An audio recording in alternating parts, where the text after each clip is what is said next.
I was offered $5,000 for a video, but this was when I was like 19. I was like, double it, and I'll walk outside and I'll give it to a homeless person. And they're like, no, you won't. And I was like, double it. And I was like pacing around my neighborhood for 3 hours convincing this guy, like on the phone, just double the money. I promise the video will go viral and I'll give it to a homeless person. I was like, $10,000 just looks better in a title. It'll get more views. I promise your app will do better. A lot of times people, oh boy, it's like they think their videos are better than they are, honestly. And tell them, Jimmy, tell them. I mean, they do that, and they have horrible friend groups because you really are like the type of YouTubers you hang around. It's getting people with the right YouTuber friend group that aren't pussies and will actually tell them when their content's bad and like actually roast it and help them get better in a nice, positive way. Basically, what I did was I've somehow found these other like 4 lunatics. 3 of us were college dropouts. 1 was a high school dropout, and 1, I don't know, he just like quit his job. We were all super small YouTubers, and we basically talked every day for 1,000 days in a row and did nothing but just like hyper study like what makes a good video, what makes a good thumbnail, what's good pacing, like how to go viral. We would just get on Skype every morning, and like some days like I'd get on Skype at 7 a.m. and I'd be in the call until like 10 p.m. and then I'd go to bed, I'd wake up and I'd do it again. We'd do things like take 1,000 thumbnails and see if like there's a correlation to the brightness of the thumbnail to how many views it got. Imagine a world where it's just you working solo and you work 12 hours a day every day for like a year. And you're just grinding, you make a mistake, you learn from it, you grind, you make a mistake, you learn from it, and you do that for like a year.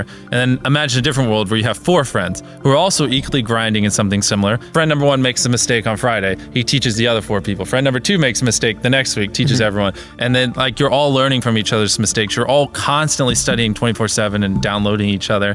Like after a year, you're like 2 years ahead of the guy who was just solo. Do you frequently go that far out of your way to capture the thumbnail? Yeah, I mean, of course, everyone should. If people don't click, they don't watch. So you want to give them something to click. Something a lot of people forget is like unsuggested on phones, thumbnails are really fucking small. So like people are editing thumbnails full blown on their computer. And when you shrink it down, you can't see. We try to all around be above the rest. Anyone can clickbait, but do you actually like deliver on it? We say we put 100 million Orbeez in the backyard, we put 100 million Orbeez in the backyard. Your title and thumbnail set expectations. Like what you're saying is like, I like bananas. And what you need is bananas are the best goddamn food on the planet. Like that's the type of opinion you need. Like you need something like how to get 100 million views on YouTube, or not even that, that's not strong enough. You need something that makes people go, what the fuck? What the fuck did he say in that video? What the fuck? I need to know. At the very beginning of the video, to minimize drop off, you want to assure them that those expectations are being met. If you're putting 1 million Orbeez in a pool, don't start the video with you shopping for, you know, your mom's birthday present. At the beginning of the video, just say, this is 100 million Orbeez. We're gonna fill this pool and this entire backyard with them. Match the expectations, and then you want to exceed them. So you want to assure people that what they clicked on is what they're getting, and then blow their mind and be like, but you're also getting even more. Anytime you say the word algorithm, just replace it with audience. The algorithm didn't like that video? No, the audience didn't like that video. If I wasn't retaining a viewer, just would it make sense for you to promote it? Why would you promote a 10-minute video that people watch on average a minute and a half? I mean, every video, even the stupid ones, I learned something, you know, and that's something I try to make a very big point of, is like, no matter how bad we mess up, like we sometimes have videos that have horrible retention. It's just like, as long as you learn from it, it's not the end of the world. Every YouTuber says it. It's like, no one will ever be able to replicate my style. I gotta edit it. But newsflash, someone can. It's actually not as difficult as you think. It was good that I got a really strong foundation on how YouTube works and how the style of videos I wanted and everything before I scaled up the team, if that makes any sense. I just want to make sure that's clear, because I've seen people try to build the team without foundation and knowing how to do well. I know that if we film this video, it will do well, just because I've spent a decade of my life hyper obsessing over YouTube and I have a good pulse on it. But if you didn't have that, then you wouldn't know. Like, you wouldn't be able to spend $4 million on a Squid Game, because you might lose $2 million and then you can't pay your people. But of course, yeah, if I didn't have these people, I couldn't do half the stuff I do. For the last like 8 or 9 years, like every dollar I've made, I just spent it the next month on content. And I just did that every single month, and it just kept getting bigger and bigger, and here we are. Since I was 13, there probably hasn't been a single hour that's gone by that I've been awake where I haven't thought about YouTube. Like, I'm just focused on making the best videos possible, period. I don't care about making money. I don't care about time. I don't care about anything. I just want to make the best videos on the planet. Literally all the algorithm does is reflect what the people want to a T. And if you deny that, you just make terrible videos and are trying to find a scapegoat. We do our videos in other languages as well. If you Google it, it's like only whatever, less than 10% of the world speaks English. So 90% of the world can't even enjoy your content. And when I realized that, I was like, wait a minute. 90% of the world can't even watch this stuff. Like, we just started doing this like 6 months ago, and it's crazy like how viral some of these videos are going. 51 million. In Spanish, the guy who does my dubs is the same guy who dubbed Spider-Man. We managed to convince him. So a lot of those comments are like, why does he sound like Spider-Man? Or is MrBeast Spider-Man? To me, what's important is click-through rate, getting people to click on your video, and then average view duration, average view percentage, or just relative retention, and, you know, having them watch it. A lot of creators think click-through rate is just like the title and thumbnail and did they click it, but a lot of it too is, did they enjoy your last video? Because if someone watches a video of yours and they loved it, you can bet the next time you recommend it, their chance of clicking is a lot higher. You know, sometimes we're filming for 3 or 4 days, like 10 hours a day, you know, 30, 40 hours of filming plus months of setup, whereas most creators probably film for a couple hours and set up for a day. Outside of just filming, I mean, we brainstorm video ideas, I mean, relentlessly, hours every day. By always doing all those things, it just distinctively sets it so far apart that it's basically,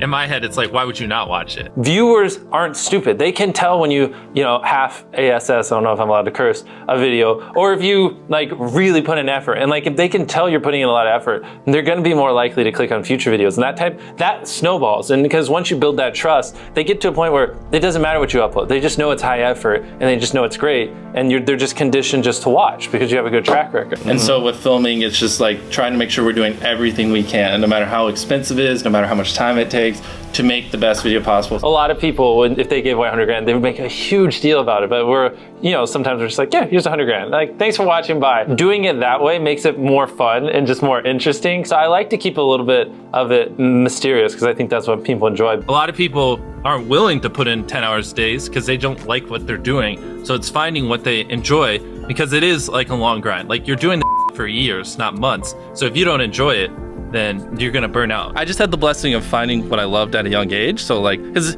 to get to this level, it takes, you know, a decade. Most people don't find what they love till their young 20s, so they'd be where I'm at in their 30s. Yeah. I just lucked out and found it when I was really young. Living your life chasing like a nicer car and a bigger and bigger box to live in is kind of like a dumb way to go about life. I actually, funny enough, I lived in like a super below average home, and I kind of learned why famous people don't live in below average homes, because someone broke in, stole everything I owned. So I had to get a little nicer house for security reasons. But before I was robbed, I mean, like, my place is like a little duplex, $700 a month. You get a roommate's $360 split. People think just because you go for views means you can't have fun, but you can pull views and you can have fun, which is what we purposely try to do. If you're not doing something that's just inherently fun to you, you're just quit. Just give up. Like, you gotta at least semi-enjoy what you're doing, or you're gonna quit long before it gets to the point where it brings in money or whatever else could be driving you. So find what you love, and then I would just hyper obsess. Make sure no one doing what you're doing is doing it better. Make sure the videos are as good as possible. You can be motivated by more than one thing. I'm motivated because I want to support my mom and my family. I'm motivated because I want to employ my friends and help them. I'm motivated because I want to help other people.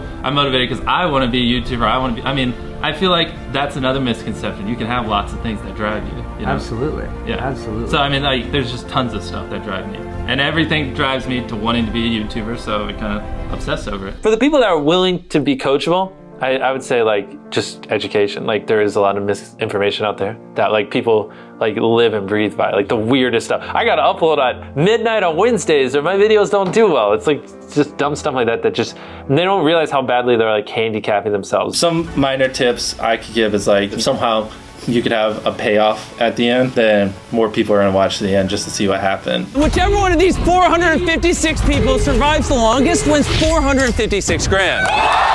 Cut out all dull moments, try not to over-explain things. If a camera just sits on me and I'm just talking for 20 seconds, it doesn't hold retention as well as, you know, maybe me talking and other footage popping up. It's much easier to get 5 million views on one video than 50,000 views on 100 videos. It takes way less effort to get 5 million views on one video. Back then, which I think small YouTubers should do, is I would reply to every single comment. And so I think a few people caught on that I would always reply. And so some people would just be like, I wonder how long it'll take for him to reply. So that was a lot of my comments when I was smaller, but at least it kept him coming back. In your analytics, and most of you probably know this, audience retention. You can see where people click off. Just literally go through your last 50 videos, write down where everyone clicked off, and then just don't do those things again. But wait a minute, MrBeast. What if I don't know how to actually improve my average view duration? How do I know where to start? What if I'm just a noob? Well, in order to better retain your viewers, it's first helpful to have a really deep understanding of how they experience YouTube, to put yourself in their shoes. And in this video, I explain 5 simple steps that will help you do just that. Check it out.